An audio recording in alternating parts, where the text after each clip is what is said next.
like, at the same time, it's no longer safe for kids. It's more adult-centered, is like how the internet's going. It used to be safe for kids with cool math and stuff like that, but now it's just, like, the new cool math is Newgrounds. Like, shit like that. Like, you can't just let a kid roam free on Newgrounds. You can't. It's not safe. Like, there used to be, PBS Kids used to have a website that you could play games on. I think you still can, but you had a bunch of games and stuff like that, where you could play some weird-ass games, but you're still having fun and it's kid-centered. There used to be parts of the internet like, I don't know, fucking Animal Jam and Club Penguin. Old Club Penguin, not a new one. I think there's a new one. If there's a new one, I wouldn't fuck with it. I'd stay far away from that shit. You know, old Club Penguin. Worst case scenario, you'd find a guy who was, like, fucking with you. Who was trying to, like, actually get under your skin.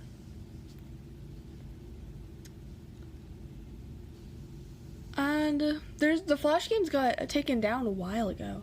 There's no more Flash games anymore. I remember back in, like, high school, there was, this is like, jeez, I'm old. Like, back in high school I used to play Gacha Life, or Gacha Club or something like that, I don't know, or Gacha Studio, I think, on a flash drive, or like a flash game thing, and yeah, 2022, I think they took it down, and I was that person who just didn't click OK and update, so I just never updated my shit so I could just do whatever the fuck I wanted. I think like defunding or just it being out of date or something. It shut down. Or they went bankrupt, I think. I don't remember. Something like that. But you can play Flash games, it just takes a lot of work. To Anissa, we were texting before I ever talked about it. She's like, I don't care about this guy, he's a nobody, and, you know, blah, blah, blah. And I said, well, then you'll have no problem publicly denouncing it, right? Mm-hmm. And then from there, the conversation ended. She never replied. Ethan, you can't even phrase it in a way that doesn't make you sound like you're being coercive and shitty. Well, then, you should have no problem publicly denouncing it, right? Does that sound like a friend? It kind of sounds like something a powerful villain would say. But it was so funny how she immediately went to comment everywhere, like on our subreddit. She immediately had to comment like, oh, it doesn't work with us anymore. But that was it. That's all she said. But then say that you don't. Okay. Yeah. Do you have anything else to say for your friends? One of the reasons Anissa was so quick to clarify things in your Reddit is because your Reddit was already talking about who this editor is. And there was spreading misinformation that it was our co-host on our podcast, Uncle Dane. So yeah, the last thing we wanted is this guy getting pulled into this mess, and you guys don't give a fuck. Would it have been nicer and more supportive to say, we don't agree with the things he's saying and we support Ethan and Hila? Sure. Like, yeah, that would have been a nicer thing to say. Our silence means something. It means that we would like to pause this relationship until you figure your shit out. And then maybe we can find a moment in time, I don't know how long it'll be, but a moment in time in the future where things are a little bit easier to broach. I don't think we need to do it right now, but you've insisted that this is an important thing to address. I would have been perfectly fine with you not blasting me on your Instagram story. I would have been perfectly fine with you not blasting me and my wife on your podcast twice. I would be fine with you not brigading my comment section on my podcast that gets 3,000 views a week because I prefer to not do harassment campaigns and instead talk about Vampire's Kiss. At least say something like he doesn't work for me, and I strongly disagree, and I support Ethan and Hila. The problem is that she doesn't. That's the problem. That's the problem. She actually. She thinks they have a point. That's the problem. Yeah. So go fuck yourself. I agree. Go fuck yourself. What about your girl? This is what I'm talking about. This aggression that you're putting out into the world. What the fuck do you think we're gonna do You think I'm gonna fucking sit on my hands when you do this shit? Like, this is nasty. We had such a fair response to what you guys were going through. We don't support harassment. It's a bad thing. That's okay. But it happens, and you're perpetuating it. You fucking propagandist, lying scumbag, terrorist I supporter. love that reference. He probably sets up a mirror and jerks off watching himself. Dan KKK Clancy has a similar view of Hitler. Because Dan Clancy, the Nazi, fucking anti-Semite. You can't expect other people to stop harassing you if you continue hold the to phone. harass Hold the people. phone here. Let's hold think the about phone. it on a micro. Where did I miss? What the context? The context? What's the context to that? Oh my goodness. You just hear KKK, Nazi. Whew, we don't even censor it anymore. Oh god. Micro level. Have you ever been in a comment section and found someone to argue with? It doesn't stop. It can literally go on forever if you don't want to touch grass. I mean, yeah, this was kind of like a line, what happened today, that should never be crossed, even by like the most cynical, toxic people. It's going to have ramifications in terms of how I conduct myself, in terms of these fair weather friends who are, you know, so happy to be friends as long as they're getting something out of it. Ethan, that is a rich thing to say. Like, you're the H3 podcast, okay? There's a lot of friends of the show. There's even more fair weather friends of the show. Let's not get into this shit, okay? That is so bizarre and insulting to suggest that I was only ever being friends with you to get something out of it. No, I'm friendly with you, and I'd say I'm a light friend because it's been pleasant hanging out with you. I've enjoyed your content over the years, and as of late, it's gotten really fucking shitty. Yeah, so go fuck yourself. I agree. Who else? Who else do we want to burn today? Who else do we want to burn today? You're making it so fucking obvious that this is your emotional dumping ground. It's horrible. This is not what podcasts are. There was a way to approach us to say, like, yeah, we feel hurt by you guys not saying something. We decided to do the extra thing and attack. Now, in fairness, I am attacking back, but I feel very insulted, and I feel defensive, and I feel like I am speaking up for a lot of people who have problems with you, and a lot of people who have been on the receiving end of your harassment. It's so easy to be anti-racist. Everybody's anti-racist. Racism is the worst thing in the world, right? We fucking hate racists. Fuck racists. Microaggressions. The minute that they actually have to stick their neck out for somebody, the minute they have to actually risk something to put themselves in under scrutiny, to sacrifice something personally to stand up for racism, then all of a sudden it's like, hey, I don't want to get involved. And that's drama. How much do you care? I don't do drama. How much do you actually care? Isn't that the whole point? Like, I realize that Ethan and Hila are more scared now than they've probably ever been. I feel like anti-Semitism is a thought in their heads now more than ever. And it's not completely unjustified to be thinking about that sometimes. You guys are just hurt, and you're kind of like dancing around and making very like loose, poorly thought out analogies for something that doesn't even apply to us. It's like me making this video is the standing up for something, and it's saying, fuck you, you guys are being bad. You know, I don't think you're bad people, but you're being bad. You're behaving poorly. You're hurting people. I mean, go back to civil rights. You think that the people who are like the white kids who are protesting with the black students, you think that they were just like not risking anything? Those kids who are marching with the black students and... So in Ethan's analogy, he's the black student and I'm the white student, but I'm the white student that's not, you know, marching by his side. I'm not doing the difficult thing. You're going to have to march on your own, black student. Everyone asks marching with the black students and... I mean, why is it inspiring?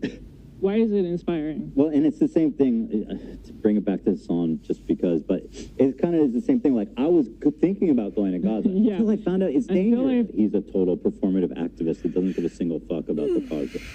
It's been performed exquisitely, harassing one person and seamlessly transitioning into harassing another one. If anyone's been watching for the past fucking year, I'm pretty sure they have a good idea of your feelings about Hassan. Like, people like Anissa are the perfect example because she's friends with these people. She's friends with Denims. Denims is streaming this story about our kid I'll show that, getting Giarda from the dog, whatever. I'm sorry, I'll accept this position from anyone except you guys. You have laid the groundwork for this type of streaming, which is watching people shit. Okay, I think that a friend is somebody who's nice to you and is constant nice. Not just somebody who's just sitting there and sticking up your butt for a few days and being nice to you. I'm talking real shit.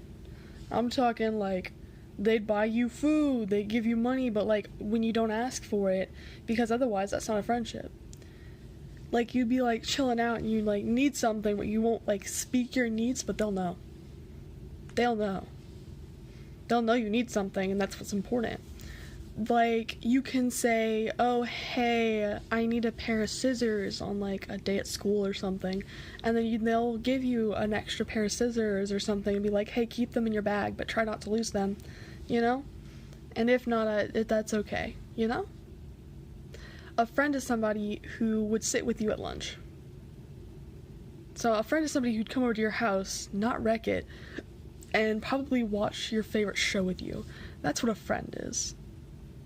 A friend is somebody who'd show up to your funeral and play your favorite song, because, God forbid, the people who ever fucking chose your song at the fucking funeral didn't listen to your will or anything, because there better be My Chemical Romance.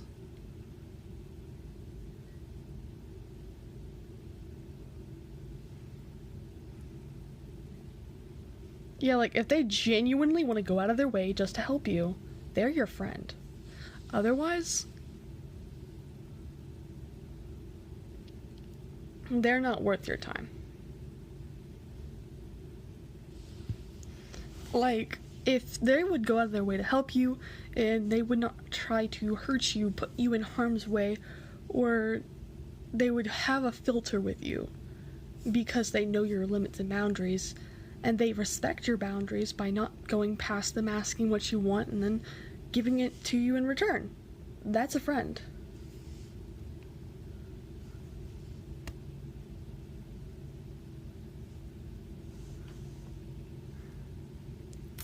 I've actually never listened to that, so I have to sit there and stick with MCR. Sorry.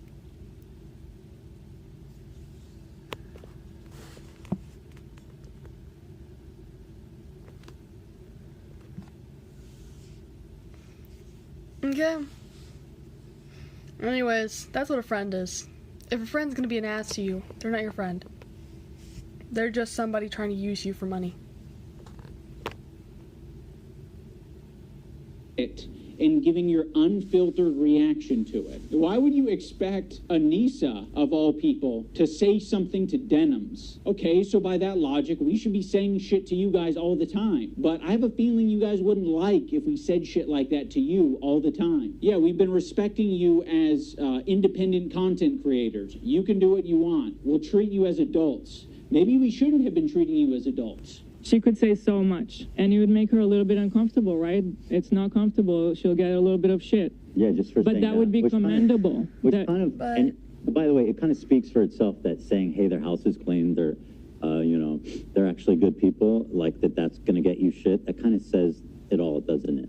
There isn't a single person that I respect who would give a fuck if I publicly said that Ethan and Hila are great with their kids, Ethan and Hila didn't kill their dog, and Ethan and Hila wipe their asses or don't have giardia or whatever the prompt is. No one would care. The only person who would care is me, because I'm like, why did I tweet this out? I'm not tweeting out because I'm not your fucking lapdog. That's why I'm not tweeting it out. I'm not saying it to my audience because I don't give a fuck. It's not my business. That's, in my opinion, doing something that's difficult and standing by your principles. That's the whole point. That's what makes standing by your principles admirable, is that it's not always easy. Why are you saying that I'm not standing up for my principles when you don't even know what they are? Yeah. I get, like, we're a little bit past directly naming me, so we might have gone off on a tangent. If you maybe accepted the phone call and we talked about it, you could have asked me, hey, what are your principles? And I can tell you the way I've been behaving is exactly in line with my principles. Now we're going to talk about the BDS list. We're going to start off with Frogan because obviously this is like as bad as it gets. If you're following Frogan, that can only mean that you're anti-Ethan. Oh, this is not a good start. Love of the H3 podcast. You are following Frogan, so that means that you are anti-Ethan. Sam, Morg Pie, friend of the show. Olivia, Ian, Daily Dose of Internet is anti-Ethan. Jesus, this is Daily Dose Pokimane, comment etiquette. Oh shit, Asmongold's in here? Asmongold follows Frogan? No, Asmon. That means you're anti-Ethan. That's fucked up. We're going to want to avoid these creators at the top of the list, but one tier below them are the creators who associate with them. They're essentially endorsing all of their statements. You got me, you got Anissa, I think Hassan's in there. You'd think that Hassan would be on the top of the BDS list, but that's not the case. Hassan provides additional value for people. Ethan can turn a blind eye to people collaborating with Hassan because that's what he did. You got to be the lowest of the low to be associating with the Frogans and the Denims of the world. To associate with Hassan, that just makes sense because he's famous and he's got a massive fan base. Also, Ethan still follows Hassan on Instagram, so Hassan is in his feed. And that's showing up right up on Anissa's and IDub's feed. It's important to remember that this is a living document and people can be removed or put onto it depending on how Ethan's feeling that day. You have this other tier of creators that exist below Hassan but are still anti-Ethan, but Ethan really doesn't want to bring your attention to these ones because it's kind of unpopular, you know? A lot of them are famous. It's no coincidence that Ethan stays silent when these powerful, popular men are supporting Hassan. It's because Ethan is a coward. He's a bitch-made coward. I think Ethan has an unreasonable amount of respect for these comedians because they have power, they're quick, and I think he knows that they don't fuck with his ideology. But he's going to keep that to himself because the last thing that he wants to discover is that people that he respects and looks up to, they don't fuck with him. Bill Burr came on. It was like the worst fucking show. It was just horrible. That was like my lowest moment on podcast history. We could talk about Bill Burr ruined my life. Bill Burr made Ethan go on Lexapro. I was prescribed it and it was in my bedside. And then it was the Bill Burr episode that made me finally start. When Stavros goes on Hassan's stream and he mocks your content nuke. I actually saw a really interesting video about you, man, and I don't know that I'm even comfortable being here anymore. Oh, no. It really kind of shed light on you in a way. Yeah. You kind of like have leftist politics and stuff like that. And I actually feel betrayed. Yeah. And so I'm actually just here to let you know this is the last time I'm ever coming. You don't fire back because you're coping. So you're just going to tuck your tail between your legs and never mention on your podcast that mentions everything. You're bringing up some fucking connection I have on Twitter. Someone mocks you on a stream, you're not touching it. Fuck you, you're a coward. It's just his job. It's just what he does for his job. You know, he doesn't mean it. We're actually good friends. You know, he makes fun of everyone. It's not just me, right? Oh, also, I can't forget about Matt Lieb. Matt Lieb is in this like middle tier. His valuable association is Rhett and Link. So Rhett and Link, conveniently, are also in this category of popular and powerful men who Ethan does not want to burn bridges with. Although he's sniffing around. This guy, Matt Lieb, who works for Good Mythical Morning. Of all people, this guy, Matt Lieb, who apparently is a producer for Good Mythical Morning. Well, this guy works for Good Mythical Morning, acting like he's wholesome, and he's bringing on somebody that wants to kill my wife, or in a video game. And I think he should be fired, frankly. And I hope he is fired. He's pathetic, and he interviewed a fucking, basically a terrorist. I think Ethan only respects power right now, which is one of the reasons I made this video in the first place, is because he thinks I'm weak. He thinks a lot of these other creators that he's gone out of his way to attack, he thinks that they're weak, and he thinks they're a target that he can bully, he can manipulate, he can send lawsuits to. And I want him to know that we're not going to be bullied, You're being a piece of shit, and we're going to call you out. So here's the button. You've got a video and you've got an audio. We're hitting both.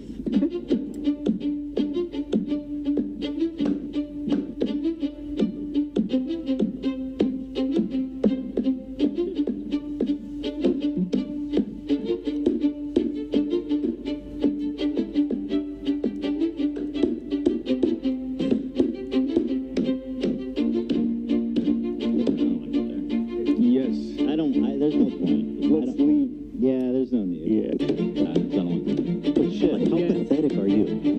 Don't worry if you don't have it all now. I don't like pedophile. Like the Eye of Sauron. I see you. I see you out there, you fucking cockroach. You'll be living with your parents for a lot longer now, dude. Yes, please, I want to be good. It doesn't feel like a content call right now. Please. Oh, yeah, I don't think it was that. That was fine. Big a deal. Of all the things, that it always surprises me what you think crosses your mind. Well, I looked at Olivia and she's like, yes, do it. Now let's talk about the button. Ethan got this button, or kill switch, as a response to the controversy with Cutie Cinderella. He was not able to control himself in that moment, and instead of figuring out how he can change his behavior, he spent $20,000. Dan and Drew were like, we would kill button that right now if we could. I can't change who I am. I know. That's why the kill button is on its way. That's it. See, exactly. He uses the button for everything. If his jokes don't land, he's hitting the button. It was being presented as if this was the Jordan crying thing. I hit the button. Why? I don't think I needed to, but you guys were giving me crickets, so I By now he If would he's have said a bunch of insecure N-words, about to be getting honest. something wrong, he's hitting the button. Okay. What button for that? What on this frame could Ethan have responded to? Perhaps the country flag that he got wrong? Maybe. I don't know. If he goes on a problematic tirade, he's hitting the button. Before, look how sad. But yeah, it's not just that. Like their eyes are like big. I think you guys are wrong on this one. I think you guys are all wrong on this one. I don't think he's unique in hitting the button. I think if all of us had buttons, we'd hit the button all the time. Yeah, but if I'm you aware. don't have it, you operate differently. You think about what you're saying. You maybe plan for your Also, show I've a been little starting bit to stream a more. lot. You maybe say, So if you ever I'm wanna not stop going to by and have listen my to 2 cents and podcast meet be the other an people, 'cause we emotional got a ton of dumping people ground for usually today. around here. You instead say, by ooh, ton, it's I mean, important that we stay on topic. We can get up to, Also, like, the 10 H3 people in here community who and like to Ethan actually himself chill and use hang the out, phrase so. goblin mode all the time to excuse a lot of his shitty behavior or make it seem less bad. I've been diagnosed with goblin mode, actually. By claiming that what happens is he just gets into this like uncontrolled chewing state, he my refers to as nails. goblin I mode. do not call myself goblin mode. Closing it. Oh, yeah. You did. Goblin mode? Is that what you're calling Tourette's now? To all victims of goblin mode, I would like to issue an apology. You got goblin mode today. You're goblin mode. Look how many times you paused. I'm trying, bro. And I don't think there's no room for using the term goblin mode. I like the idea that you're defending yourself and the little guy by going goblin mode when a big corporation or a big entity is trying to attack you. Oh, God. Like, if you fuck me over, if you steal money from me, if you patronize me, if you do any of this shit like you're trying to do to me, treat me like a fucking idiot, I'm crazy, dude. I've gone fucking goblin mode over way less. But you not thinking about what you're saying, not, reflecting on your behavior, not changing your behavior, that's not goblin mode. That's being a child. Let's talk about the crew. I think the crew has been put in the worst working environment that you possibly can be for a fucking podcast. Every crew member has it bad. To be around Ethan, period, would be a nightmare right now. I'm standing by every fucking syllable of that, Oh, I'm okay? just opening and What she closing it, did don't was worry. abhorrent. And by the way, I'm putting them down now. Just don't. Listen, your critique of her is correct. It's just, people are sensitive about women being called that word. And so... like, how pathetic are you? You know what I mean? Well, I'm not assuming his pronouns. And fuck all these people. Go ahead. And I'm not yelling at you. I'm just... Okay, I'm gonna say this only Kelly- because I have to say this. Listen, I don't give a shit. Hold up.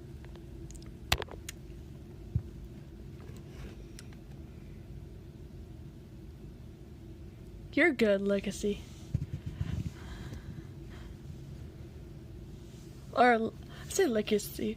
It's Lickius. Zacchaeus. But I want to say, just because someone has pronouns doesn't mean you don't.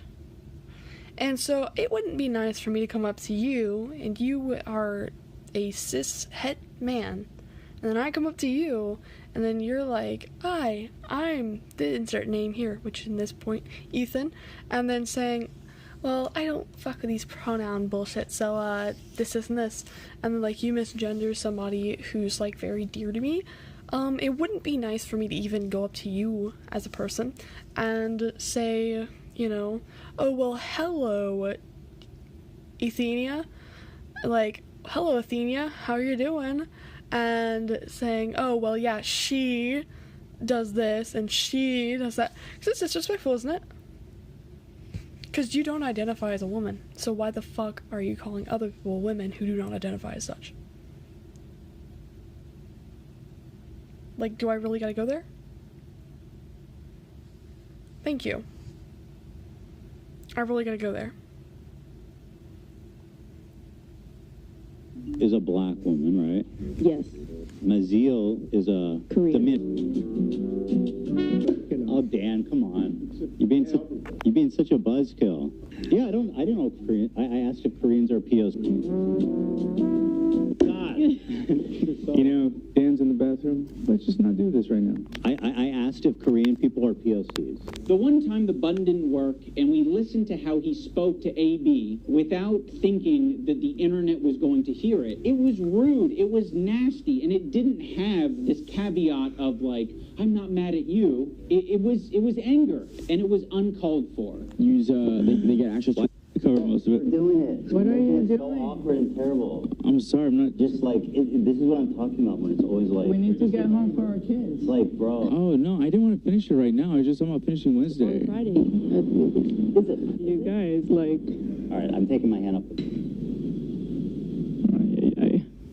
What?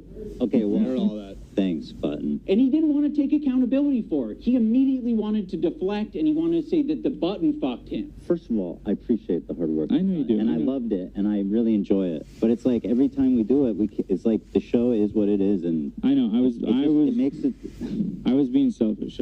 No, dude, that button me, dude. Can you imagine that button me over like that? The button fucked you? AB fucked you? Who fucked you? You fucked yourself by being an asshole. He makes it seem like he's not a tyrant of a boss. For doing it. What are you doing? So awkward and terrible. I appreciate the hard work. I know you do. And I loved it, and I really enjoy it. Dan, his producer, is constantly clarifying things on the air and making it clear that what Ethan said was a joke. Ethan is being overly defensive, or he's saying things that are like not true and he's exaggerating. People saw that. They thought that was what you searched to I did pull not up type that photo, so I'm just clarifying. Thank you for clarifying. I appreciate you doing that. God forbid. It's okay because I buttoned it. Why? Because it's not that big of a deal, man. Just like your inability to... No, hold on, Dan. How does it change anything? People knowing that we did it. It's fun when it's a surprise. Okay, well... You just asked how it changed Surprise things. them on your show. Okay, all right. Yeah. You know, I understand that that's his role, and he's, you know, Ethan's made that his job, or Dan's made it his job. Ethan leans on it so heavily. In the same way that he leans on the button, Ethan is leaning on all of these people to be adults and look after his behavior and give all of this emotional and empathetic energy for Ethan, It's okay. but Ethan refuses to give it back to them. Also, let's talk about AB and Lena, two Lebanese employees, and you just continue to talk about the conflict like they don't exist. English it would be nicer, a lot nicer, for you to shut the fuck up about it. You're allowed to do that. Hezbollah in Syria alone killed double that much. All right, I'm going to move on. I just want to play a song talking about bad empanada. Ethan doesn't want to change, and he wants to bring the entire crew down with him because he's putting them in this position every day, right? But it's more important that he gets this shit off his chest. It's more important that he dumps. We're all familiar with Goblin mode. Well, Ethan debuted a new mode recently. And by the way, my ratio is pretty good. Like, I'm looking at like 20 Goblin modes to 1 too far. Demon mode, let's call it. What makes demon mode different than goblin mode is goblins aren't really like an intimidating, powerful force.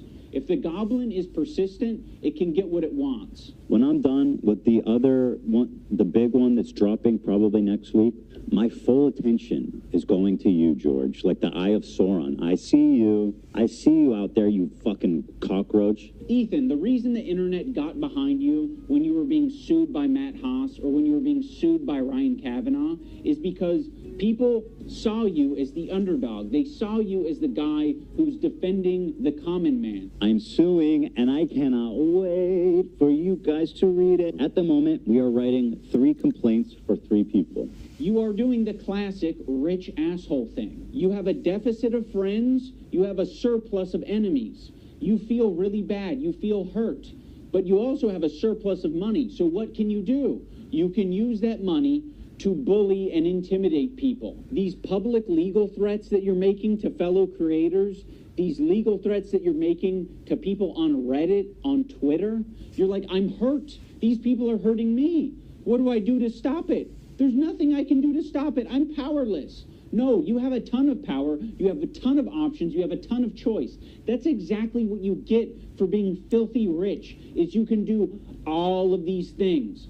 I've never want to sue someone for defamation, but at what point do you kind of fucking have to? I mean, this is like basically someone calling you a pedophile. Be like, yeah, no, Ethan's a pedophile. Dan Clancy or whatever, like the CEO of Twitch, and be Pedophile. Dan KKK Clancy has a similar view of Hitler. Because Dan Clancy, the Nazi, fucking anti-Semite. There are certain things you can accuse people of that rise above to make it actionable, which is like wrongfully accusing someone of being a pedophile, a sex criminal, a murderer, shit like that. Dan Clancy now, in other words, he is a pedophile.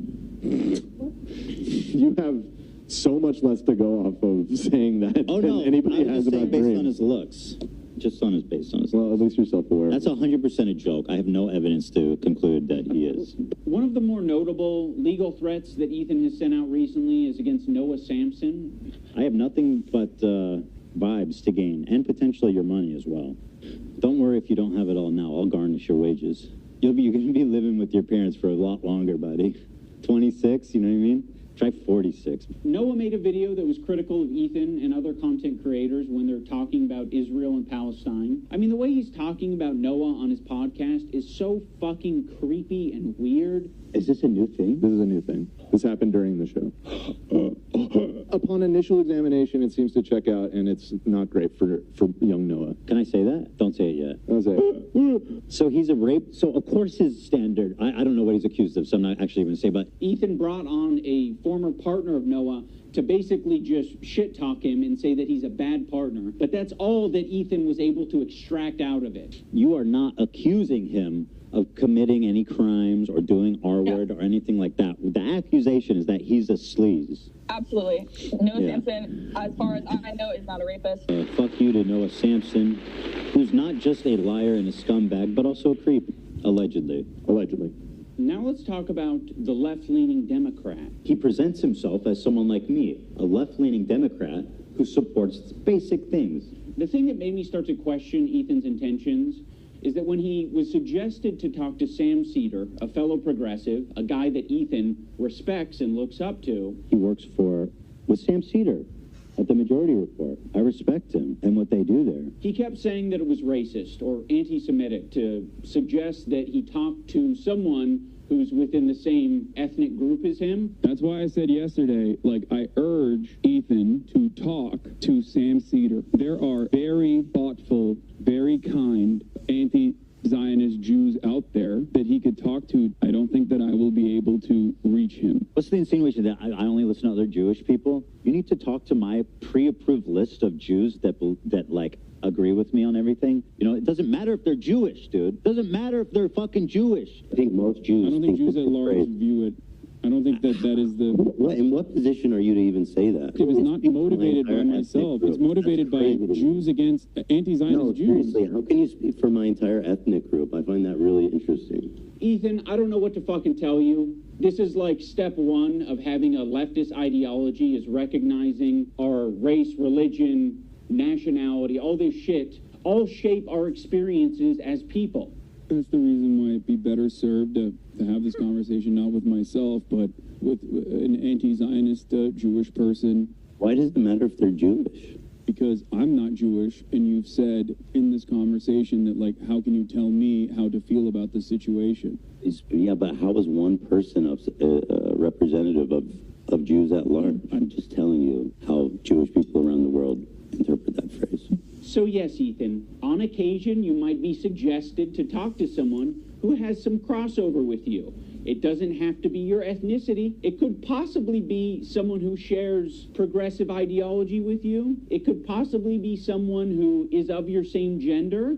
I think Ethan understands this concept very well. He listened to these women on his show when they told him that he shouldn't be calling women bitches. This bitch is intolerable. You are such a nasty fucking bitch, Ken. I don't know if you can call her a bitch, though. She is a bitch. She's a fucking bitch. Okay, You're right. I call her a see you next Tuesday. Listen, I'm curious what do Lena and Sam think about it. I wouldn't be okay with that. Yeah. I feel like that it's for the girlies, Ethan. But I So agree. you guys all seem to be in consensus that it's in poor form.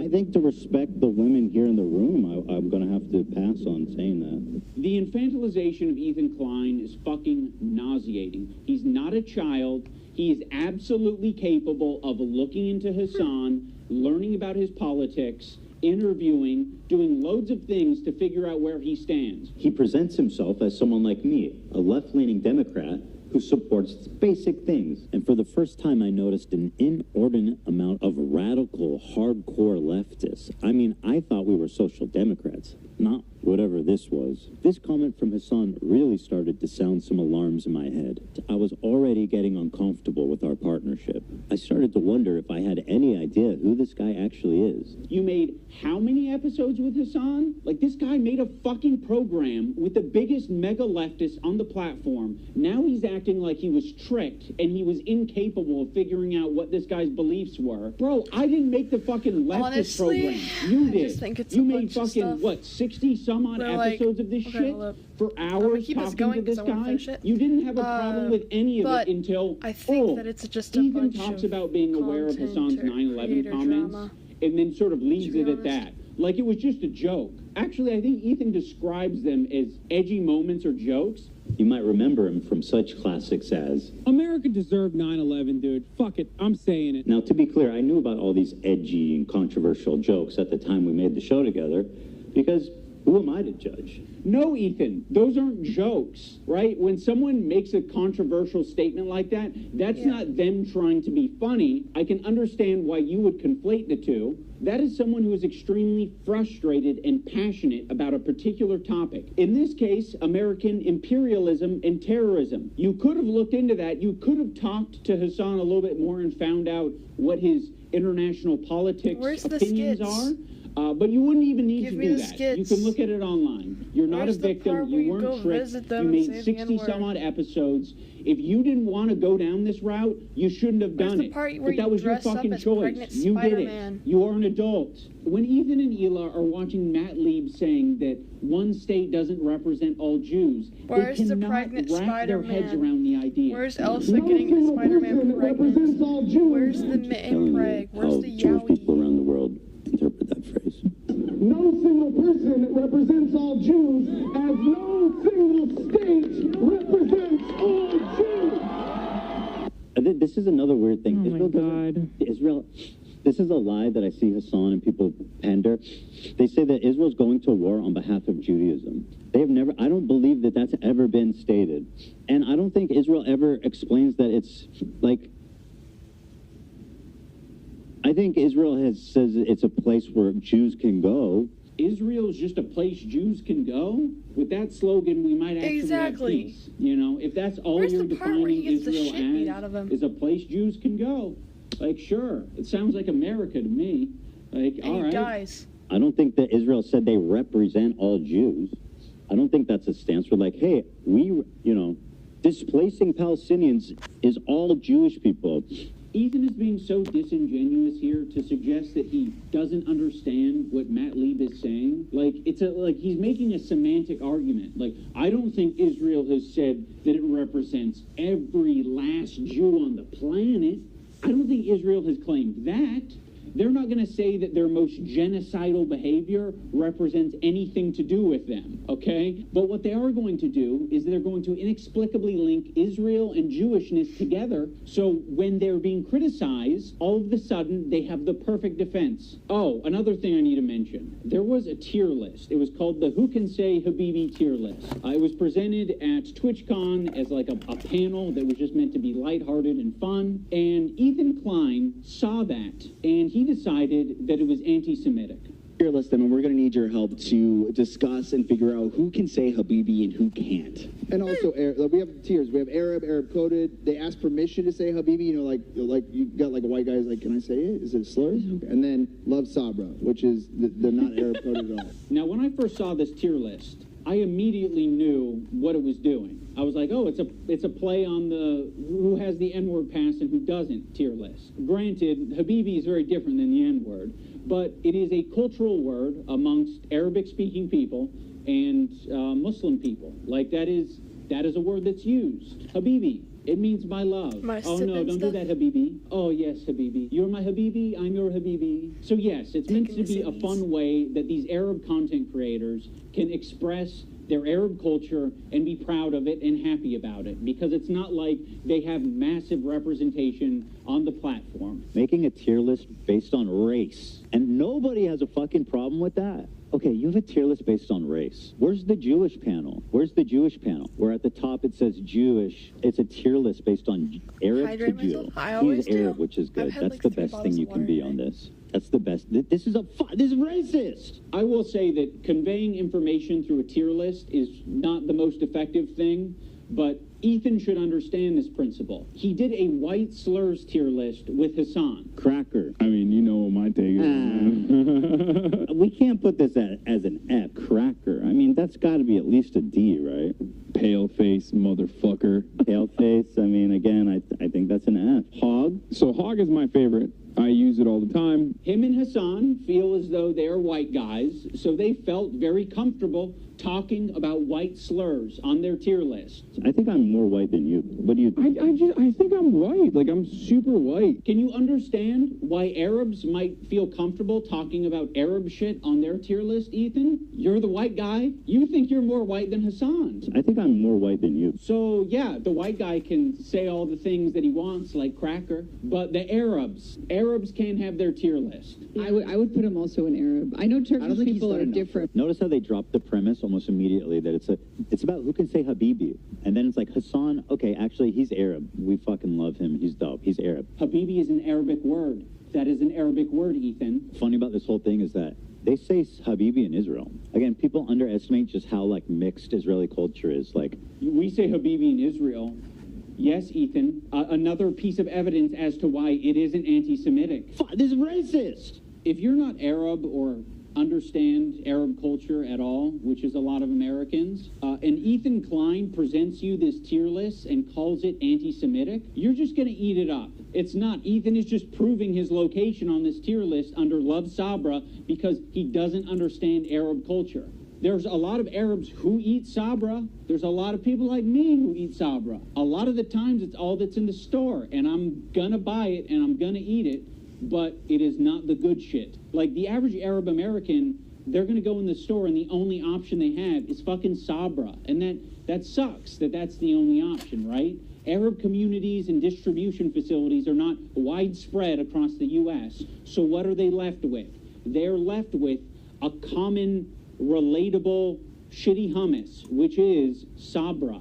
And what's so fucking pathetic about this whole thing is after he was able to get these Arab creators banned off of Twitch for 30 days, he goes on to talk about how bad sabra hummus is on his show. I don't think anybody wants to prefer sabra over homemade, like, restaurant quality hummus. You know, it's what's there. Like, weirdly fluffy. It is fluffy. Weird. Yeah. I would buy it sometimes and eat it. It's not the best. The problem is with sabra, in my opinion, it's only good for the first 2 days. For some reason, like, when you eat this sabra shit, it just feels so much heavier. And imagine eating a whole fucking vat of sabra. That's crazy. Yeah. I've never liked hummus. Oh, okay. Well, you hate Jews then. Tea to brew and audio dramas to binge. I don't know why the algorithm brought me it's here almost today, like you can have a discussion about sabra hummus being a bad hummus without it being at all related the healthy scissors shine down on you. Israeli If you thing, subscribe, he can have that I discussion have as yapping much as he streams where you wants can on talk his about whatever the podcast fuck you because want. We all know his intentions are anti-Semitic. Anyways, I'll see you. This is what he did. He hit his heart Care. hard. Lots of care. The Zionism is leading to not accepting other cultures, embracing their own culture, and instead thinking that that is an attack on you. There's this incident on the podcast where they were reacting to Cutie Cinderella, and Ethan was laughing during it. So that ended up being a pretty important wake-up call for Ethan. He made an apology video directed at Cutie Cinderella, and it was graded by a professional psychologist, Dr. Kirk Honda of Psychology in Seattle. And Ethan got an A+ rating. In terms of a public apology, this is A+. Ethan won't stop talking about his A+ rating. Do you know he rated my apology to Cutie Cinderella a perfect score? A perfect 10. A perfect 10 out of 10? Literally 10 out of 10. Go back. I can teach you how to make a good apology. I'm the best at 10 out of 10. I know what a perfect apology is, lady. You fucking don't. Is my perfect apology in this PowerPoint? Dude, I got a perfect 10 out of 10. This one is actually best apology. So. He's inclined, you guys. Oh my God. I was trying really hard to think about an impactful moment during this video. Like, could I do something that would really wake Ethan up? And I don't know if this came from a good place or not, but I came up with the idea of getting Ethan's grade changed from an A to a B at least. So I went to visit Psychology in Seattle. I'm not confident that Kirk will change his grade, but it's worth trying, and, you know, we might learn a thing or two. Xander! Probably get pretty low marks. Unlike me, perfect score, 10. I said, hey, Lud, no wig drama. Why are you such a spineless coward of a person now that you've inserted yourself and your girlfriend into this conversation? Okay, iDubbbz, I hear you. You're in the room with me right now. I hear you. I hear your request. I understand it. I can understand where it's coming from. And I guess have a policy that when there is a grade for an apology, I am just grading that discrete apology as I see it without taking any consideration of prior or future behavior. If you're wanting me to comment on the overall behavior or the recent behavior from the clips that you have shown me, I believe that Ethan is a good person and that eventually he will feel sorrow and will feel sorry and will apologize, and I will be there to evaluate that apology when it happens, which I know it will. Oh, brother, this guy stinks! Unfortunately, Kirk did not change his grade, but that's okay, because this is the internet. Anyone can have their own official apology rating system, so I'm going to rate Ethan's apology a B-. That's just based on my own feelings and my own rubric. When Psychology in Seattle was watching these video clips of Ethan, Rubric he of said bullshit, that it honestly. looks like Ethan Sorry, could I have to use a say hug. it. I'm now, calling of course, bullshit. it kind of pisses me off. This was to a do good that shit, video, 'cause I'm like, okay? This was a good What is video he essay. needs a hug? No, He he just needs a fucked it hug. up. He needs a good fucking ass whooping is what he needs. I think something that's very important to me in bringing back Content Cop is I'm to not a be meat fair. writer. I think that was something that was not illustrated in previous Content Cops that I think should have been and probably wouldn't have left me with so much regret. Ethan deserves all of the criticism that he's getting. I think it's very valid. But I also think at the end of the day, we should acknowledge that he's human because he is human. And he is in a situation that's making him extremely scared, paranoid, defensive, sensitive, and I'm sure other Buzzword. In the spirit of Kirk saying that it looks like Ethan could just use a hug, I have challenged some of his most powerful haters to put down the haterade and just say something nice and charitable about him because... Okay, the beginning started off strong, but now I we're just wanted to say that I respect that you are genuinely yourself.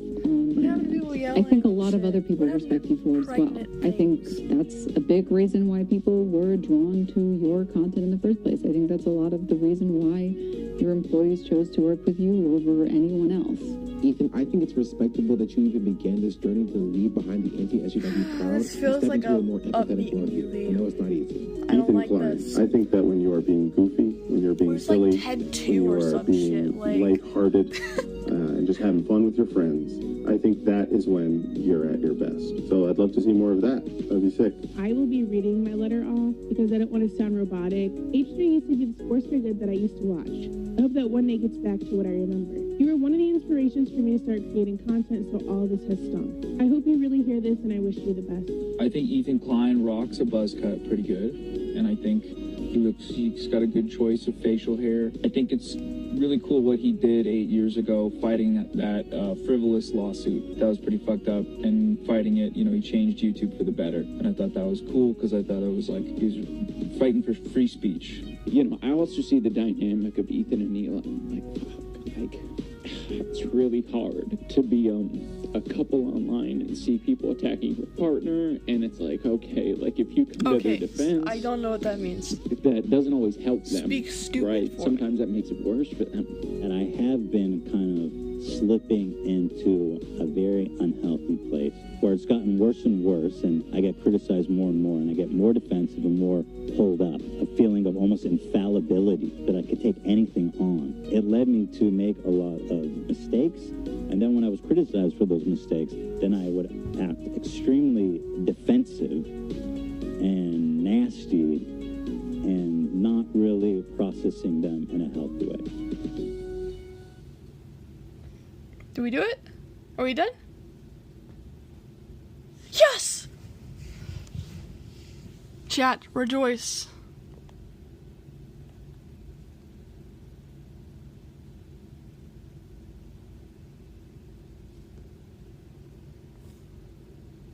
Okay.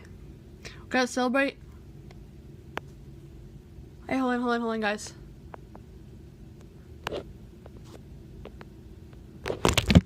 Shit. Hi.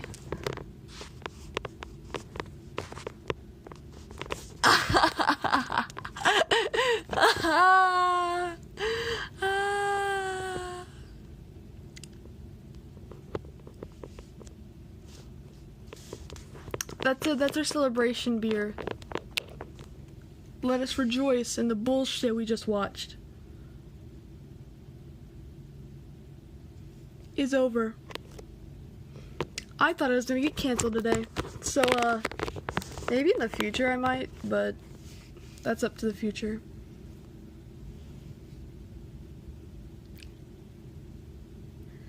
I mean, what can I say? Maybe I just wanted a keg. Oh.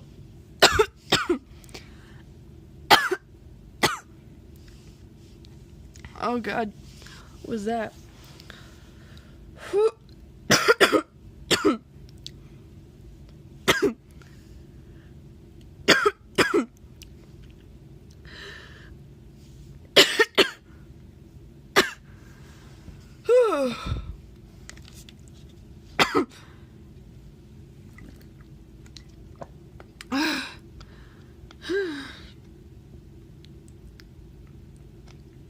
I don't smoke.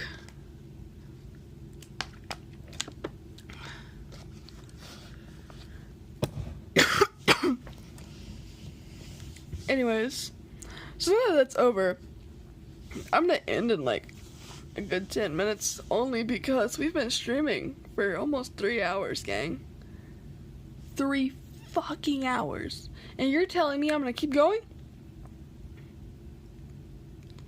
We're leaving in 10 minutes, brother. I will say so many slurs if I don't. So, first of all, let's just say,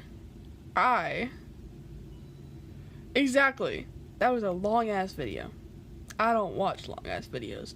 Last time I watched a long-ass video, it was on the Xbox. And it was actually funny. And it's one of those things, if you're expecting something and nothing's funny is happening, he wasn't wearing the content shit, like, he wasn't doing it like it should have done. If I was there to keep the entertainment of your viewers the way that it should have been, is you kept on with the bullshit, and you kept bullshitting your viewers while also proving your point. You didn't do jack shit to bullshit your viewers, so why the fuck would I do that?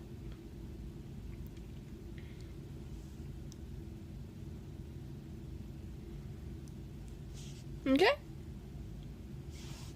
Like,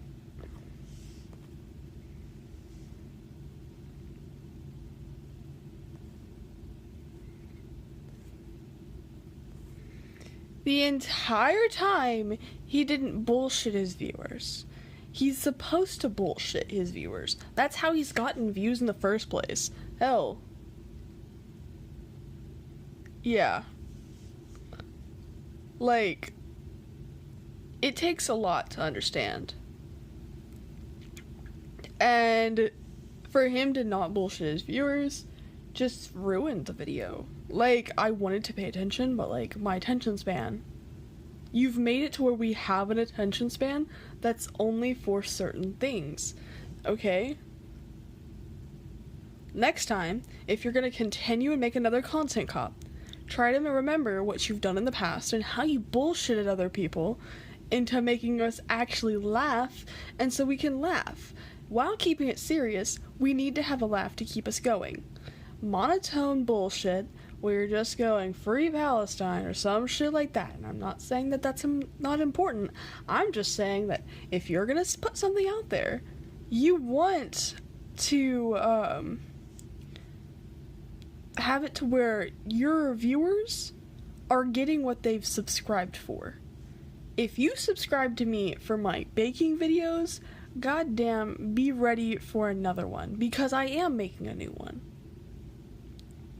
Because I've made a baking video before. That shit was bussin'.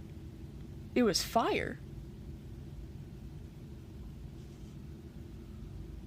Okay?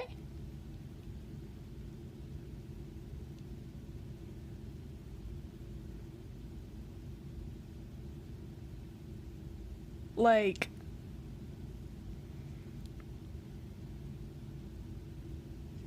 I think that what I'm known for, and like things like that, I stick with it. Okay, who the fuck is texting me?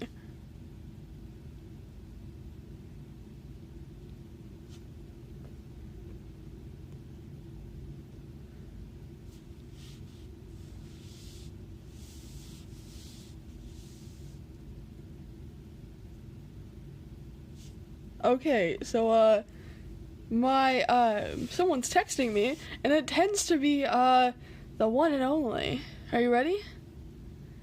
Drum roll, please. My manager's texting me. They said feed the snakes. I forgot to feed the snakes, chat.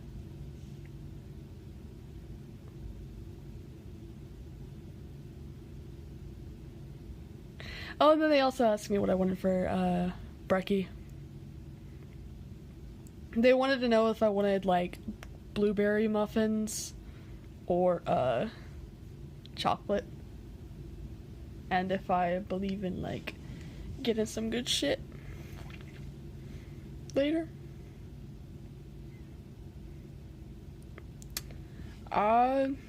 You know, what is the other one? You know, the one who takes your calls and shit, you know? Normal shit, you know? That's how mafia bosses work.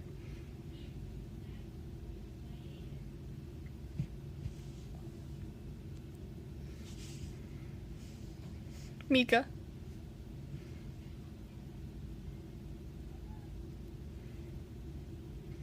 Well, chat.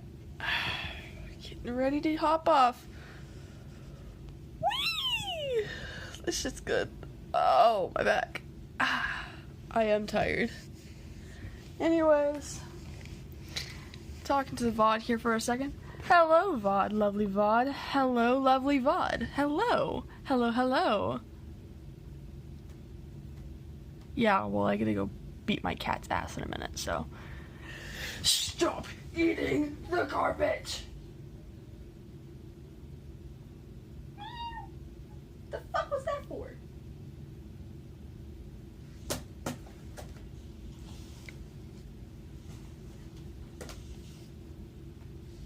Air jail. Air jail.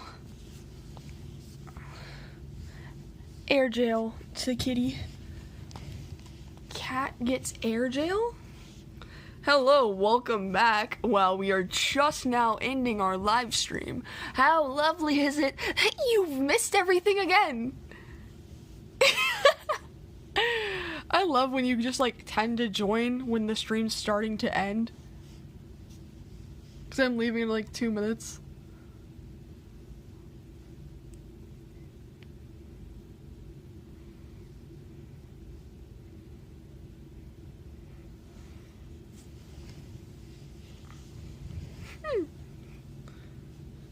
Just woke up.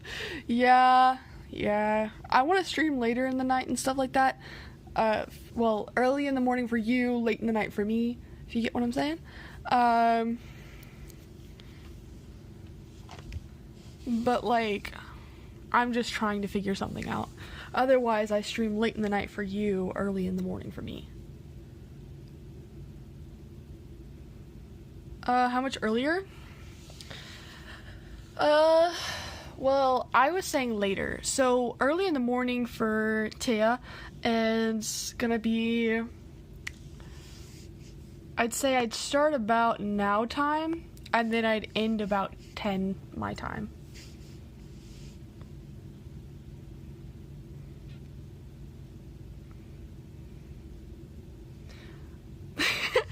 Well, you're fun to hang out with. We got a new, somebody's probably gonna stop by again, seeing as how nice they are. They're a really kind-hearted person. We started talking about some shit, and they knew what the fuck we were talking about. But, found out Lixia,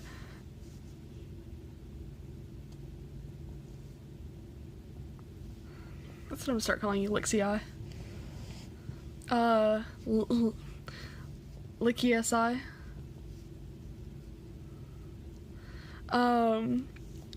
Is my age, so, like, close to my age, so, and that means I'm just reaching the right people, which I'm very proud of.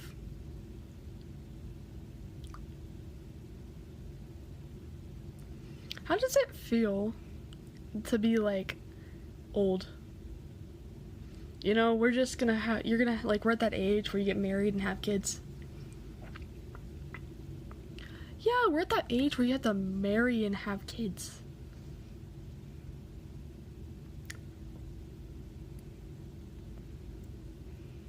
Yeah. Is it like your parents gotten onto you for something like that? And they're like, where's our grandkids? Where's my grandkids? Where's my grandkids? Like, where my grandkids at? It's okay, it's okay.